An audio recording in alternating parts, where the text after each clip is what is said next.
So we talked about radioactivity and we hit upon this lambda, right, the decay constant, and another important idea about your half life. So now it's time to move on to see what are the different modes of decay that are possible. Okay. So we have radioactivity, we have four major modes of decay of interest, right, and as you can see here, some of it is, these are particles, alpha particle decay, beta particle decay. We will go into each of them one by one, but essentially what you see here, there are four different ways, of which you could see both particulate, right, similar to how we saw in our X-ray. We had particulate interaction and electromagnetic interaction. Similarly here you have alpha particle, beta particle, and then this is positron decay, and finally you have isomeric transition. So the last two, in fact this is also a positron is also a particle, but you will quickly see that essentially because of the positron we still are going after, so it is used in positron emission tomography, right. So this is used in medical imaging. Isomeric transition, which produces gamma rays, is used also in nuclear medicine, scintigraphy and SPECT. We will see that. So the other particle interaction. So we had particle interaction, particulate interaction in X-rays and electromagnetic radiations, right. So here also there are particulate radiations and electromagnetic HMUs, right. So like before, these are not of interest to us. What are these? So alpha decay. What is alpha particle decay? So essentially we talked about this unstable to becoming stable. The nucleus is unstable, it will try to come to stability, and we talked about this in terms of, remember, neutron and protons, right, how many protons and how many neutrons are there, and we talked about this line of stability. So if it turns out that it is unstable because of this proton and neutron ratio is not is not close to the line of stability, then what is going to happen? It is going to rearrange itself and send out a alpha particle in this case. What is an alpha particle? Here helium, right, you have H24, this is your alpha particle. So clearly you can see from here that typically, right, your alpha decay occurs typically in a massive nuclei. So you see here 106, 263. So massive nuclei where you have a large proton to neutron ratio. So what is the objective? So if it is not along the line of stability, what is going to happen? It is going to shed out, right, it is going to shed out alpha radiation to reduce this ratio of protons to neutrons. So once that is reduced, it will become little more stable. Okay. So the idea is this is alpha particle decay, but we will not study more about this because it is not really used for our medical imaging purpose that we are going to talk. So this happens mostly with we said heavy nuclei, so atomic number greater than 82, right. So we will not worry about this. Then you have your beta decay. In beta decay there is something interesting. So beta decay occurs again when in a nucleus with too many protons or too many neutrons, right, you have this neutrons and protons in the nucleus. When the numbers are not conducive, right, if it is not appropriately distributed, then you have a problem, it is not stable. So you can have either of this, right, in an unstable form, it may have this imbalance. So it can switch, right, one of the protons or neutrons is transformed to the other, so that the ratio is brought down to your line of stability, so that it becomes more stable. Okay. So you can have beta, you can have, when we talked about beta decay, when this rearrangement take, you can have what is called as beta minus decay. So this beta minus decay is what is simply talked about as beta decay. Here what happens, a neutron changes into proton. So you have neutrons and protons, a neutron changes to proton here, and in the process an electron and a antineutrino are emitted. So, this electron is called as your beta particle. So, commonly when we say beta decay, they refer to the beta particle that is coming out or the electron that is coming out. Okay. So, naturally when the electron comes out with energy, right, it is a particulate, and then that ionizing, that causes ionization. So, it is a particulate emission after that, right. So, we are not really interested in that. So, here you have notice you have your carbon 614 form and you have your N 714 and that with beta particle and antineutrino. Okay. So, what to be noticed? You notice the mass number is same, right, mass number is same, whereas the element atomic number has changed, or in other words your mass number is same, your proton is changed, right. Mass number does not change after decay, proton number increases or decreases. This is what happens in a beta decay. In beta decay, if your electrons come out, right, then it is your typical beta particle emission, beta particle emission, beta D. This we are not going to use. Okay. What we are going to use is another type of beta decay, which is also known as beta plus decay. What is beta plus decay? Here a proton changes to neutron, right. A proton changes to neutron and it gives out a positron. What is a positron? Neutron, proton, electron we saw. What is a positron? Positron is a positively charged particle with a mass of an electron. So, you can think about it as a positive charged electron, okay, and a neutrino. So, proton, so this rearrangement is the key to make sure that they become along the line of stability. So, proton gets converted to neutron, in the process it sends out a positron and a neutrino. Okay. So, here also what do you notice? Oh, you notice it is a beta decay. Beta decay can be beta plus or beta minus. Okay, in beta plus or beta minus, the idea is there is a rearrangement of your neutrons and protons. So, you notice here in beta plus decay or what is positron decay also, your mass number is same, your atomic number has changed. Okay. So, a mass number does not change, a proton number reduces in this case, clear. So, this is your positron decay, but we talked about oh, we are not interested in particles, this is a particle as well, right. Oh, we are not really interested in particulate interaction, we are interested in gamma rays, right, or that is what we were thinking all along. So, what happens to this positron? Are we using it? Yes, you see the modality name positron emission tomography, you will say, oh, positron is used, but how it is used is essentially this positron, when it is created, it is not just going to be there, it is going to move, and usually what happens is it hits a electron, there is a free electron that is there. So, this positron, after it is created, right, after this beta decay, positron is created, it finds a free electron. When it finds a free electron, it gets annihilated. We talked about this term annihilation before as well. Remember, when the charged particle Bremsstrahlung, right, it can get annihilated by the nucleus. So, we have seen this term annihilation before. So, here what happens? This positively charged electron, when it moves around, there is a free electron that is there. So, they collide and they get annihilated. When it is annihilated, what happens is you generate 2 photons, that energy gives rise to 2 photons, which is gamma photons, and then they go in the opposite direction. That is the key. Gamma photons, they go in the opposite direction. What is the energy of these 2 photons?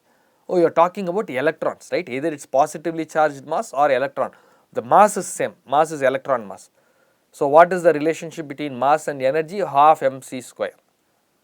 So, essentially this when this annihilation takes place, the photon that comes out has an energy of 511 kilo electron volt, which is the energy equivalent of the rest mass of electron or positron, because positron mass is same as electron. So, right, equivalent of the rest mass. So, this is the, so the good news about this is, you know, exactly there is a energy, particular energy that you are looking at, that is one aspect. The other is there are two of them which are exactly going opposite, because the conservation of momentum. So, it will go in the exact opposite direction, 180 degrees apart. See, that is another powerful information, right. So, these gamma rays, essentially what we do is, even though it is called positron emission tomography, this positron quickly degenerates, right, and gets annihilated and creates two gamma rays of 511 kilo electron volt. So, what do you do is, in medical imaging, this gamma rays that are coming at 511 kilo electron volt, 180 degrees apart, if you can detect, right, which we call coincident detection. We will talk a little more about this when we get to PET instrumentation, but you get the idea. So, this is used, even though this is a particle, right, positively charged electron, it is actually the gamma, the energy that comes out because of the annihilation that we are detecting. Okay. So, in some sense, once you are able to detect that, you know it is coming along a line, so coincidental. So, you can then get an idea on where this decay is happening, where this radioactivity is happening, which is our main idea, right. We are going to send some radioactivity in, based on the measure from outside, we are going to say where that radioactive source is located in the body. That's the big picture, right. Okay, so that is for positron decay. So, we have alpha, beta, beta we saw beta minus, beta plus is called as your positron, and then you have isomeric. Okay. Isomeric transition is another way to get gamma decay. So, here again the logic is same, you have unstable, but here the mass number or atomic number does not change. It is just so that, look at here, your mass number and atomic number does not change after the decay. What happens is, this is in an excited state, so it has a higher energy state, what we call as meta state. Okay. So, a nucleus is unstable, it has a higher energy state, so it has to come to its lower energy state, it will give out the energy, and that energy happens to be in gamma band, so it is called as gamma rays.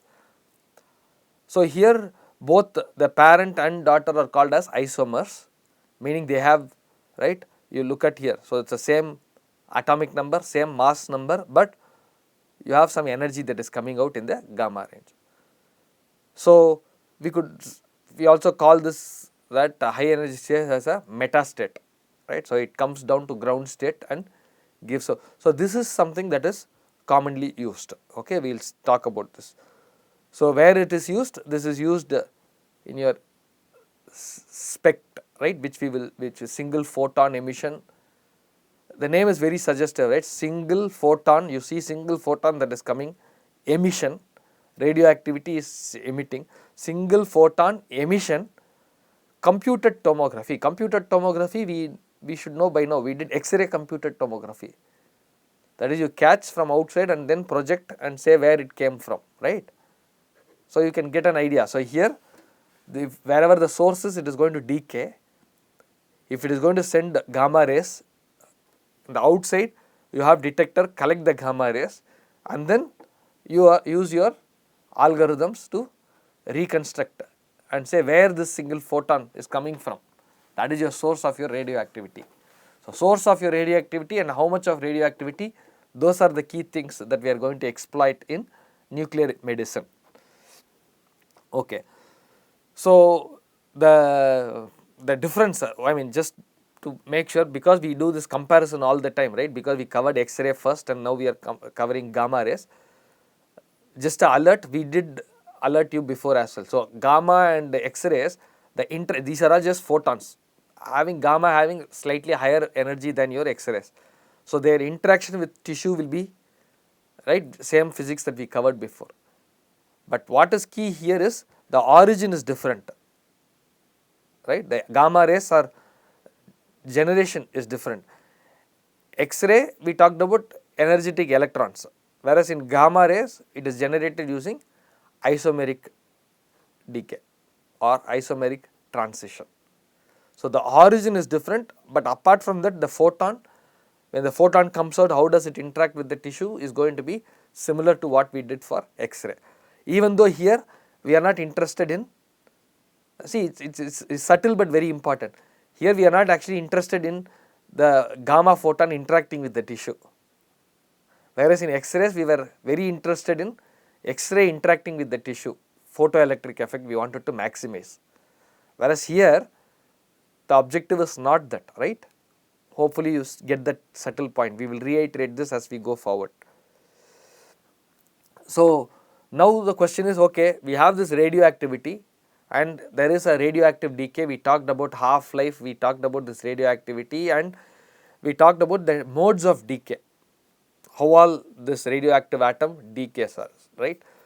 So now the question is, okay, since we have a formulation, is that decay deterministic? That can I say, okay, if I give this much gram, right, you talked about half-life. So I know the lambda for the material. So can I say that it is deterministic? Not. What you did here, exponential law that we did, right, that gives you what is theoretically expected. However, if you are to do this experiment, take some x grams, x milligrams of a radioactive material and you observe it over time, some delta t. So it has its half life, right. So you observe over some short time, see how many photons have disintegrated, right, how many atoms have disintegrated, and you take the same material, same everything, same time duration, another time and do it multiple times. What will you notice? You will notice that you will not get the same expected value every time. This theoretically this is what you expect using your exponential model, right, exponential decay law, but you won't get every time the same value, you will be in and around that. But when you average several of them, statistically the mean will tend to the ground truth or what is expected theoretically. So each time you, even though it is the same material, same lambda, you start observe it over the small time interval, there is a random process, right, the decay is a random process. So the number of disintegrated atoms over a small time delta t. What do we mean by small time? We have some time benchmark which is your half life. So when you are observing your t over a small time in relation to your half life of that material, of the radioactive atom, right, then it turns out that the radioactivity will follow a Poisson distribution. NO atoms, right, the number of disintegration over short duration, when you start with some N naught of the material at t equal to 0, will follow a Poisson distribution. What is Poisson distribution? We know probability of the disintegrations, right, number of atoms disintegration equal to some k is equal to a power k e power minus a by k factorial. So this a is your mean. What is the mean here in this case? Oh, I do radioactivity, every time I do the experiment I get the number of disintegrations. So mean is lambda n naught delta t, but this is not straightforward, right. This is the value of the mean, this is the Poisson distribution, but this one, let us see if we can agree to this. How did we get a equal to lambda n naught delta t? So we talked about this guy already, delta t is far less than t half life. So if that is the case, this distribution is valid and therefore this mean is obtained, right. So let us think about what happens. Lambda L naught is called as your Poisson rate, that is of interest, right? Our Poisson rate, how fast the decay. But really speaking, what do we know? From our previous module, we know, oh, lambda is your decay rate, T half we know as when you have half, right, half life. So, the point is we know in some sense what is the number of atoms that have disintegrated. If you know number of atoms that have disintegrated, so you start with some quantity, some have disintegrated in some time, so you have the remaining. And what did we know about this radioactivity? Radioactivity is proportional to the amount of atoms that are radioactive atoms that are there. That is what we saw, right.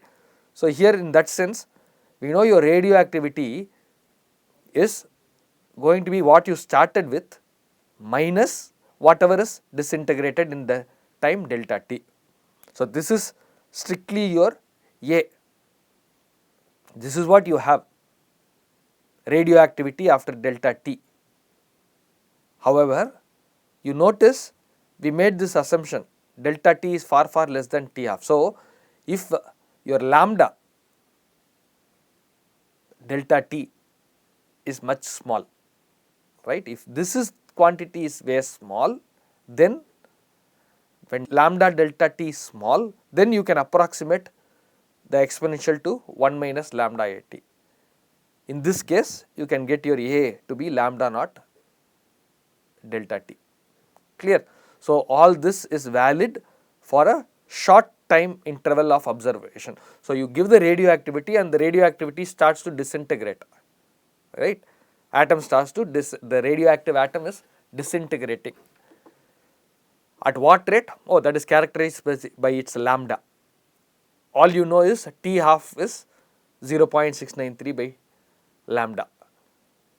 So, if you are taking observation over a short duration delta t, short in the context of delta t far less than your T half life, then the photons that are the disintegrations are coming, right.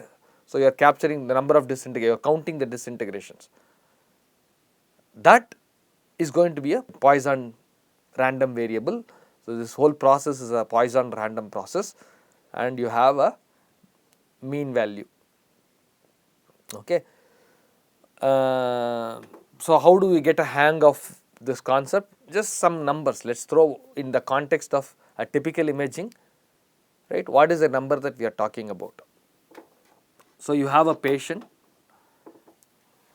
So, key information, patient study needs to be completed in no more than 10 minutes, right. This is a practical constraint. I want to do the imaging in 10 minutes, but I need to have at least so many counts of photon, because we will talk about the signal to noise ratio, but you know already number of photons have an influence on image quality. We say X-ray photon, we did that. So, here it is going to be gamma photon.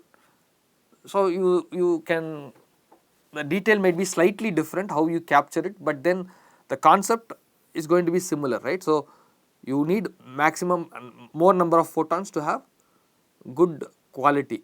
So, what is that? Oh, at least 3.5 million counts of photons to get the desired image quality. So, now the question is, you cannot do it with more than 10 minutes, you are given that upper bound. You are given a partial information, oh, you are able to count 6000 photons in the first second, right. So, we are able to count, we are able to detect 6000 photons in the first second. So, these are the constraints that are given. What is the minimum half life of the radionuclide? So, in order to achieve these constraints, what should be my radionuclides, or at least I could have potential different radionuclides. What is the half life? What is the minimum half life that I should have to satisfy this condition? So, what do we do? Well, looking at it, you know, you are given some information here. Within first second I have 6000, right? So this is 6000 photons after radioactivity accumulated over 1 second, right? So you can get your delta n accumulated over 1 second. This is your radioactivity, right? So you have your lambda n naught e power minus lambda t from your previous slide, right? So what is this? This is your 6000,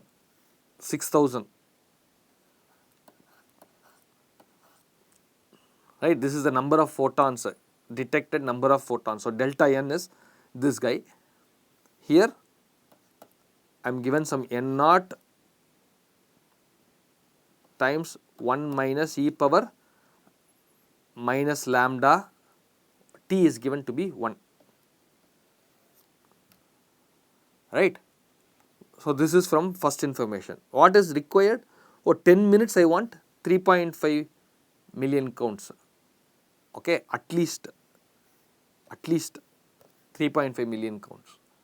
So this is going to be again your delta n is again 3.5 million, right,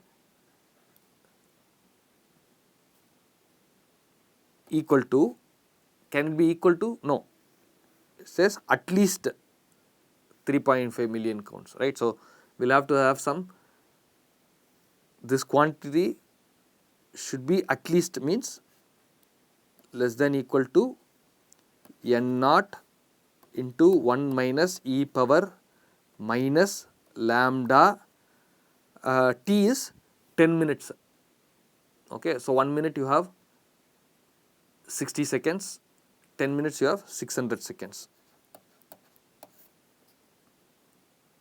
clear. So now what do you need? Oh, you need to find lambda. Oh, I can find, right. If I take the ratio between these two, I can cancel my n naught. So I will be left with only one unknown, right. So if you calculate that, you will get lambda to be 9.45 10 power minus 5 second inverse.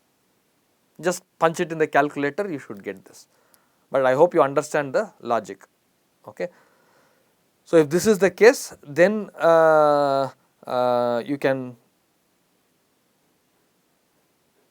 look at what is the minimum half life. This is lambda. From this, what is asked is your half life.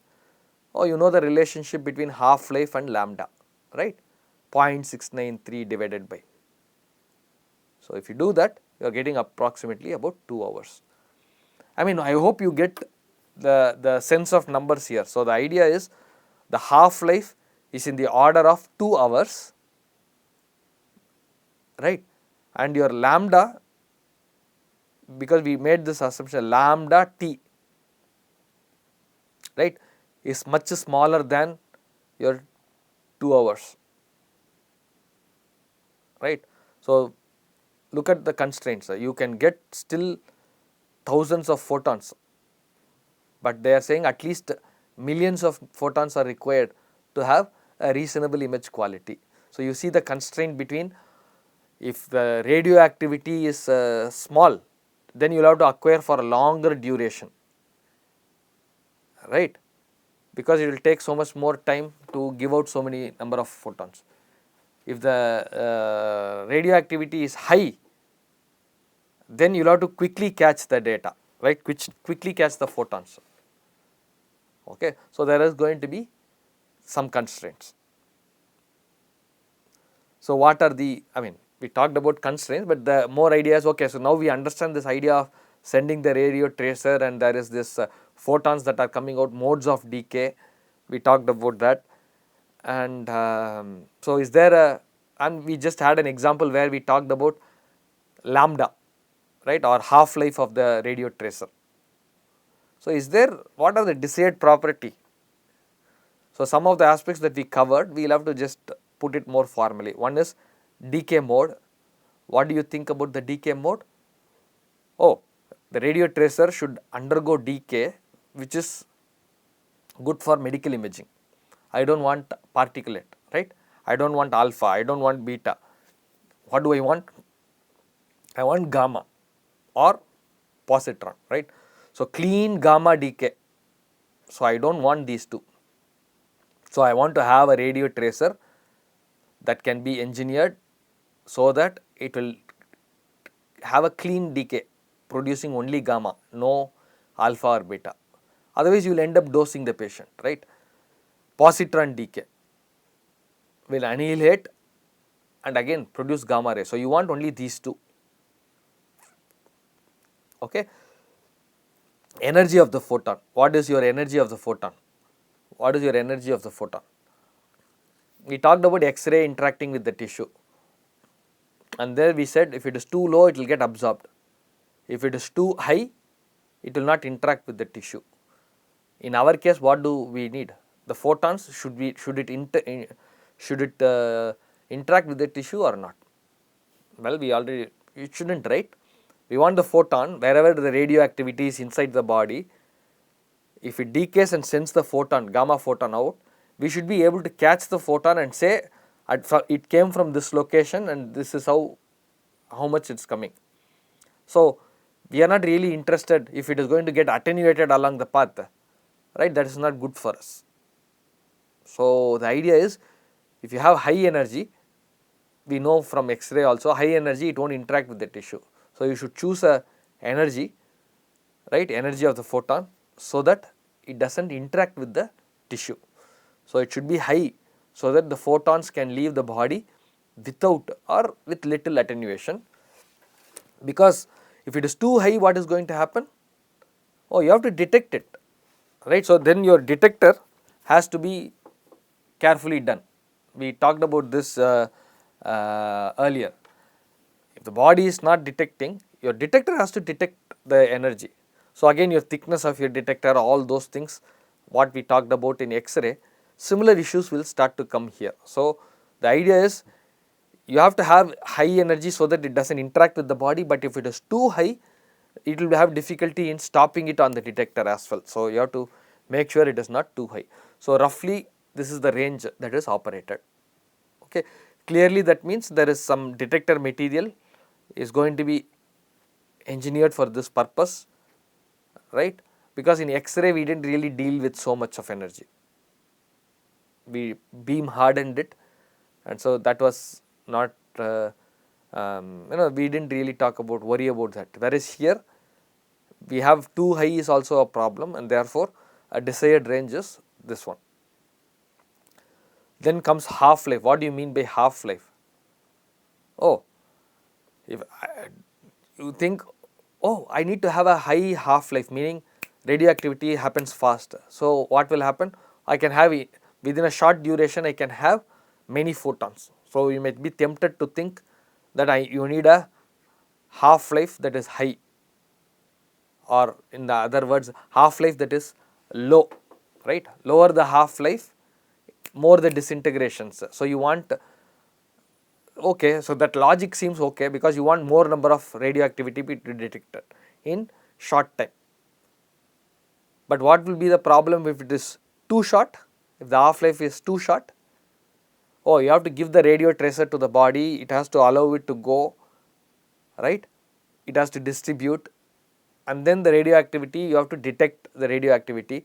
If it is too short, what will happen is by the time you prepare the patient and you set it up, your detector may not be able, your detector will not be good, it has to be such fast. So it puts lot of requirements, and the radioactivity we talked about, the T observation should be less, right, delta T should be less compared to your half life you do, right, that is the idea.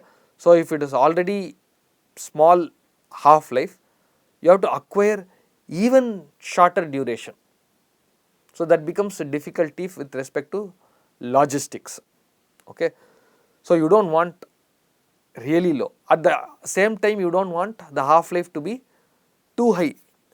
Oh, it's safe, right, half life is no problem, this half life is 1 year right, no problem, correct, it takes 1 year to get, but then what is going to be the problem? I want to do imaging, I want to see these activities come out, I want to see where it is coming out differentially.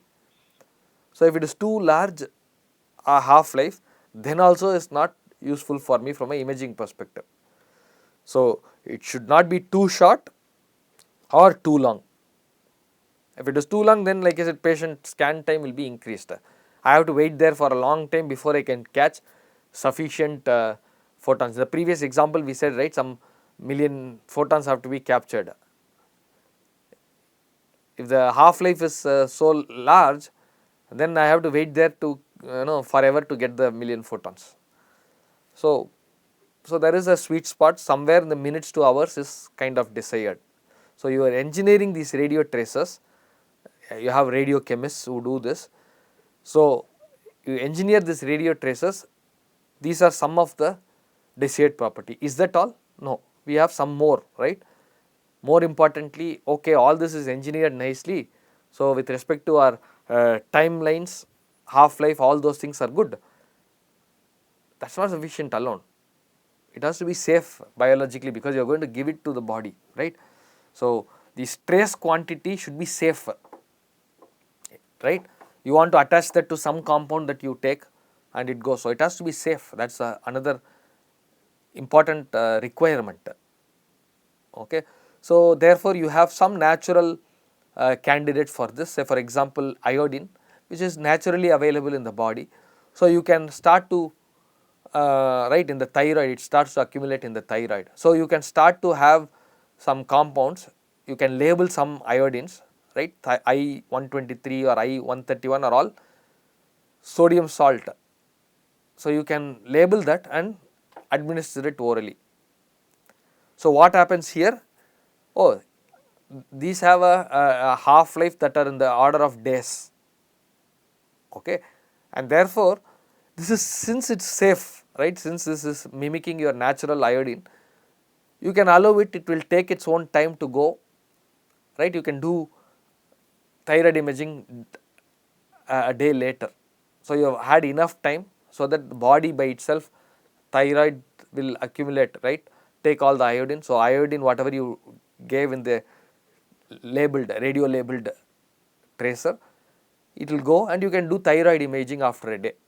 So you can assess the functionality of the thyroid using this radio. So even though this is in the order of days, right, the half life of this is in the order of days, it is safe and it is kind of labeled using a naturally available compound, and therefore it is safe to use.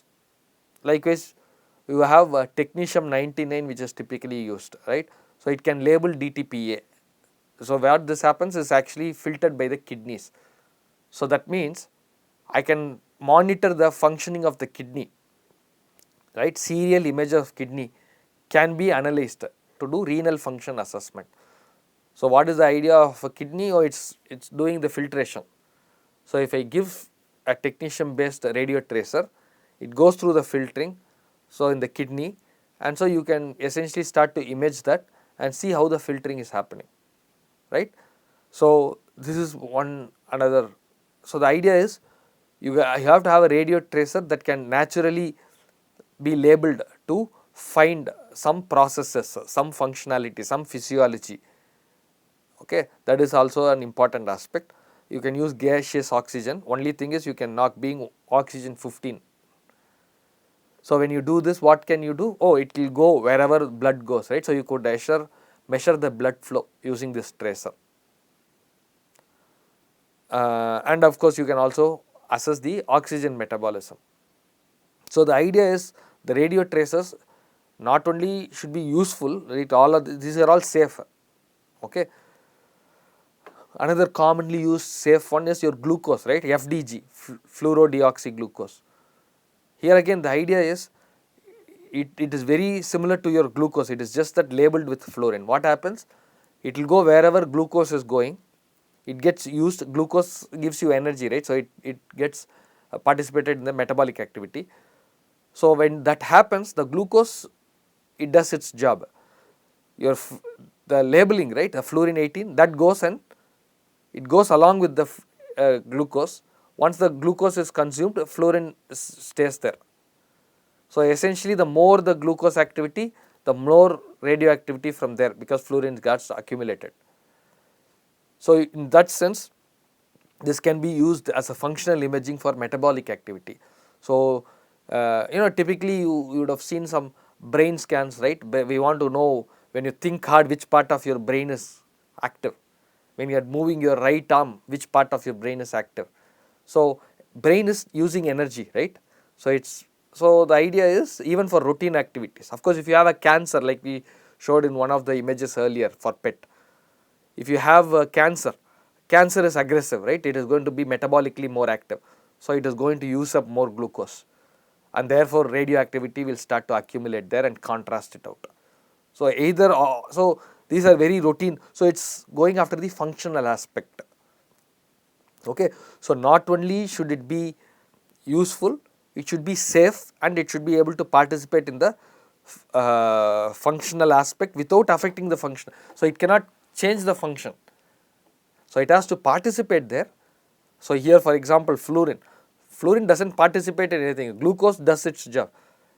Fluorine goes there and sends, oh, here is where the glucose is getting used up.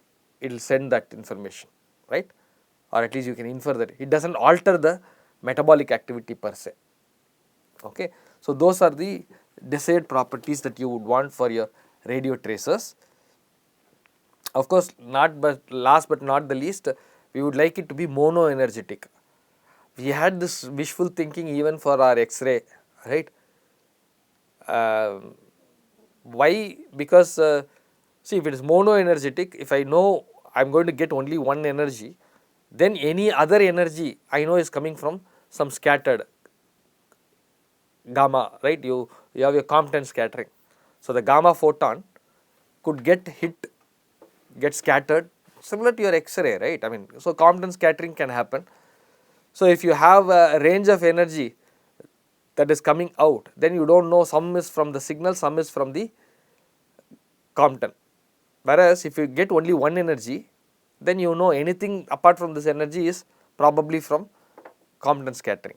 So energy sensitive detectors can discriminate primary photons from scattered ones. So if you have monoenergetic, right, the radioactivity, the tracer that you have, if the radioactive decay happens such that it gives one energy only, right, then that is preferred. So for this reason, example is a technetium, right? Technetium is a, we did see that earlier as well. So here it can be prepared on site, okay. And like I said, this metastate, right, is usually intermediate state. So you have this molybdenum that gets, when you do this preparation, it gets to your technetium 99, which is in the higher energy state, which we call as the metastate. But it cannot stay in that metastate for, right, because it is a high energy unstable state. So immediately what it will do is, it will give out gamma rays and come down to more stable technetium 99. So the idea is you can prepare this, right, at the site before administering. And so the characteristics, if you see for this, half life is about 6 hours, energy is 140 kilo electron volt. So now you see the thing, oh, half life in the order of hours. So it is neither too short nor too long, and also you get only one energy. Okay, so this is very desirable. So we are talking about desirable conditions, right? So you have gamma decay, okay, modes of decay, gamma decay, good. Then monoenergetic, good. Oh, half life, neither too long nor too short, good. Safe, it can be labeled with several things, right? So it can be tagged with variety of molecules like sulfur, colloids, albumin, phosphates. So you see already that because of all the, it ticks, right, checks out most of the desirable properties, and therefore more than 90% of nuclear imaging studies use technetium. Okay, so this is we talked about some of the desired property, and this is a routinely used one because it satisfies several of this. By the way, there are maybe 1000, 1200, 1500 radio tracers that have been developed. maybe about 10, 20 are also available in the market, right, as a compound that can be used. Each one has, if depending on the functionality that you are imaging, some have some requirement, so you have those, but 90% of them you have technetium, right. So you look at where you started out, you have say 1000, 1500, but then when you start to put all the desirable features, you come to a handful, okay, and then maybe you have to still custom make it for certain disease, certain physiology that they want to understand. Maybe you will have to create a new compound. So this is what the active areas that people pursue in radiochemist, for example. How do you prepare? How do you synthesize this? How do you, there is process, there is several levels of understanding there, and finally, of course, how do you use this for a particular? Can you label it? Does it really uptake in the body? Then is it safe to take that? All this is a very involved skill sets. Of course, from biomedical engineering perspective, our interest is, okay, we understand all this. So when I say I want better image quality, I know the complexity involved in the signal origin. These are all signal origin, right? I give the radioactivity, after that I get the signal. So this is signal source. So there is a lot of engineering for that. But typically when you are looking at imaging systems perspective, you are an imaging engineer, you have to understand, appreciate this problem, and therefore we can, we'll have to do the best we can with respect to the other components that are in our, at least we think that we have some more control. Say for example, your detector, your setup, right. Okay. So to summarize, radioactive decay is a process where you have your unstable nuclide changed to more stable one. In that we talked about the different modes of decay. You have particulate decay and also you have gamma. Only the gamma rays is used in your medical imaging. So we also talked about this radioactivity, right. You can model that using an exponential decay law. And when we talked about that law, we talked about the half-life as well. So you have an exponential model and then you have a half-life that is usually characteristic. And we went on to talk about some of the desired property of radio tracers and also few of the radio tracers that are commonly used or routinely used. So this is a good time to stop the physics of radioactivity.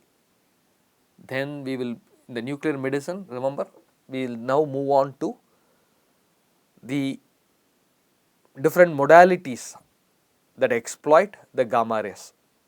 Okay, your SPECT, right. So if you really think about it, SPECT is having a tomography. When we did X-ray, physics, we started with projection radiography, right, chest X-ray, right, projection radiography. So like that we have an equivalent here, analogous here, which is scintigraphy. So we will start with scintigraphy and then we will go to the tomography. So SPECT will be single photon emission tomography and then we will have positron emission tomography. Okay. So with this physics we should be able to cover the instrumentation and the imaging equations and image quality for the three modalities: scintigraphy, planar scintigraphy, SPECT and PET. Okay, thank you.